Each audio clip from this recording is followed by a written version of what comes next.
Welcome to the bird media. నేను మీ పవన్ కృష్ణమూర్తి. నాకు award రాకుండా చేసిన వారికి ఫోన్ చేసి మరీ కంగ్రాట్స్ చెప్పా.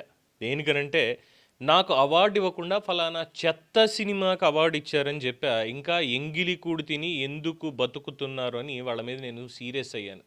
ఇది dialogue king, collection king doctor మంచు మోహన్ బాబు పద్మశ్రీ గారు అన్నటువంటి వ్యాఖ్యలు. ఆయనకి అవార్డులు ఎవరు ఆపుతారు? పోనీ ఆ ఆపినటువంటి వాళ్ళ పేర్లన్నా చెప్పొచ్చు కదా.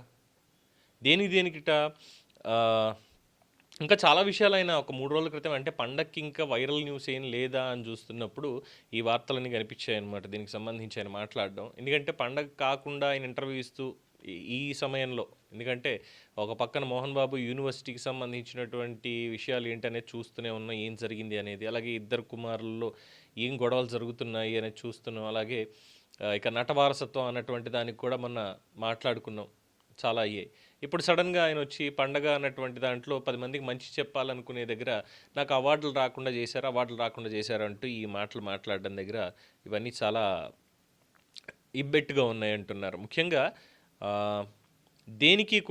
దేనికి కూడా అవార్డులు రాలేదు. మరి వాళ్ళందరూ అప్పుడు ఏ సినిమాలకి ఇచ్చారో, రాయలసీమ రావణ చౌదరికి కానీ, అల్లుడు గారికి కానీ, అసెంబ్లీ రౌడీకి కానీ, పెదరాయుడికి కానీ, లేదంటే అల్లరి మొగుడు వంటి సినిమా చరిత్ర సృష్టించినటువంటి సినిమాలకు అవార్డులు రాలేదు, అందరూ కొంతమంది అందులో రాకుండా చేశారు అని చెప్పి ఆయన వ్యాఖ్యానం.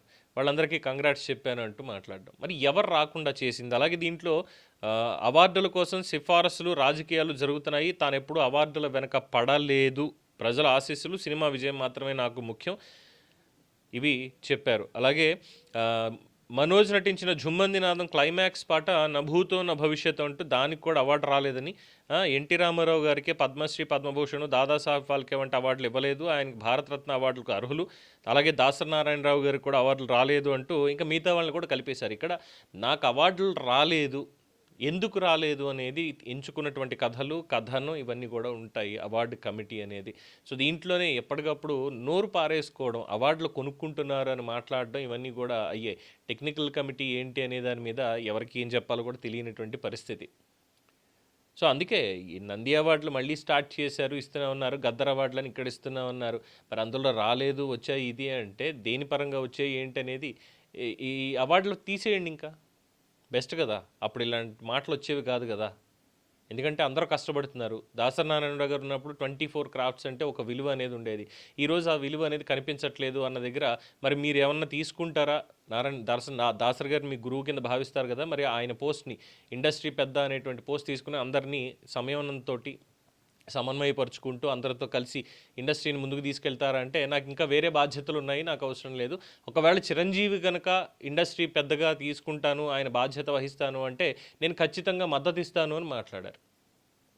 సో ఇప్పుడు ఇండస్ట్రీ పెద్ద దాసరి నారాయణరావు గారి తర్వాత ఎవరు అన్నప్పుడు ఆ స్థాయిలో ఇండస్ట్రీకి సంబంధించి మాట్లాడాలి, చేయాలి, అందరినీ కలుపుకుని ఉండాలి అన్న దగ్గర చాలామంది అప్పట్లో చిరంజీవి గారి పేరుని సూచించడం జరిగింది. బట్ ఆ మూమెంట్లోనే మోహన్ బాబు గారు మళ్ళీ చిరంజీవి ఇండస్ట్రీ పెద్ద అన్నటువంటి వ్యాఖ్యలు అన్యాపదేశంగా చేశారు అన్నటువంటిది, అలాగే అదే పెట్టుకుని ఆ తర్వాత ఏ విధంగా మాట్లాడారు అన్నటువంటిది, అంటే టామ్ అండ్ జెర్రీ గొడవ అనుకోండి, ఇంకోటి అనుకోండి, బట్ ఈ మాటలు ఎలా ఉండిపోతున్నాయంటే బయట అందరిలో ఒక రకమైనటువంటి ఇమేజ్ని క్రియేట్ చేస్తున్నాయి. సో కింద చూసేటువంటి వాళ్ళు మాస్ ఆడియన్స్ అయితే వీళ్ళు ఏంటంటే అభిమానులు అన్న పేరుతో కొట్టుకోవడం, తిట్టుకోవడం, సోషల్ మీడియాలో వ్యక్తిత్వ హనాలు జరుగుతున్నాయి తప్పితే ఏమీ లేదు. జుమ్మంది నాదం సినిమా పరంగా చూసినప్పుడు 100%గా అదొక మ్యూజికల్ హిట్, అందులో ఎటువంటి డౌట్ అనేది లేదు. 6 పాటలు కూడా సింగిల్ కార్డ్ ఎస్పి బాలసుబ్రహ్మణ్యం గారే దాదాపుగా పాడారు. అందులో మిగతా ఒకటి 2 పాటలు వేరే వాళ్ళతో పాడించి ఉండొచ్చు. ఆయనే చెప్పారు చాలా చక్కటి సాహిత్యం కూడా కుదిరింది, చాలా చక్కటి సాంప్రదాయాలు కూడా దీంట్లో ఇలా ఈ విధంగా చూపించారు అని చెప్పని. మరి దాంట్లో ఏం జరిగింది ఏంటి అనే దానికి అది వేరే విషయం, కొత్తగా మాట్లాడక్కర్లా, రైట్.